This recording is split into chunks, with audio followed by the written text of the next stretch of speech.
Day job pharmacist with a few pharmacies, and I have a bookies on the side there just to keep me into the horse game, you know.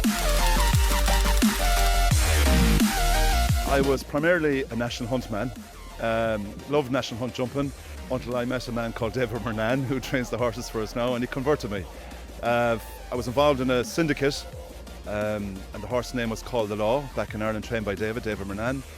Best 4 furlong horse ever, but just never made the 5th furlong.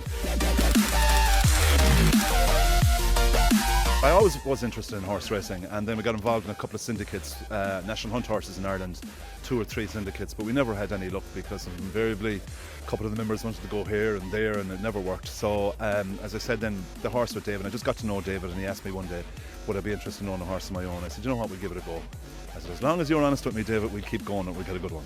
So that's how it started. And then of course, when you had a bit of success with the first few horses, after that then it was kind of plain sailing really, you know. Probably the best has to be Elleval. I mean, he's the highest rated horse. Now, Jamesie's not far behind him. I mean, James has been a stalwart. He's now 9. We've had him since he was 2. He just turns up at every race. He's so competitive, so honest. He gives 110%, you know. And particularly, I suppose, it was our second winner, Jamesie, but all our family were there for it, and it got them involved. And it's just been that's been the way since. You know, it's a family affair, and we love going horse racing. I've had a good few. I've been lucky enough now to have had a good few. As I said, Jamesie winning his maiden, and the whole family there in Bellewstown, little track in Ireland, was probably, you know, right up there. The best moment had to be Elleval finishing second in the Derby here in 2013.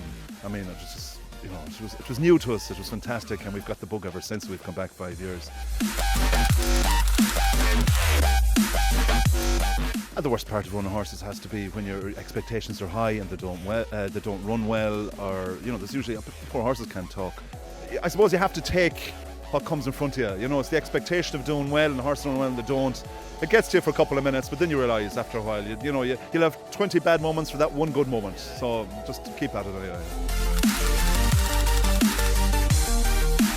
Oh, very nervous. I mean, the stomach will be upside down here, you know. We usually have a lovely tradition here. We all go down to the rail there at the finishing line, and all wish ourselves luck, and hopefully the horse runs well. But they're being nuts. Royal Ascot was brilliant, and the top meetings in Ireland are fantastic. And we went to Chicago for the Arlington Million with Elleval and had a great time there.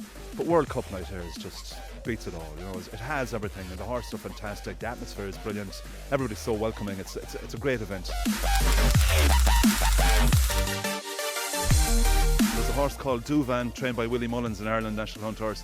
An absolute superstar. I think he's just fantastic. On the flat. Oh, that's a good one. I mean, you know, where do you go? Ireland, America. I tell you now, if I had the chance to own very good 2-year-olds, the buzz of a 2-year-old in the future, that would be the job.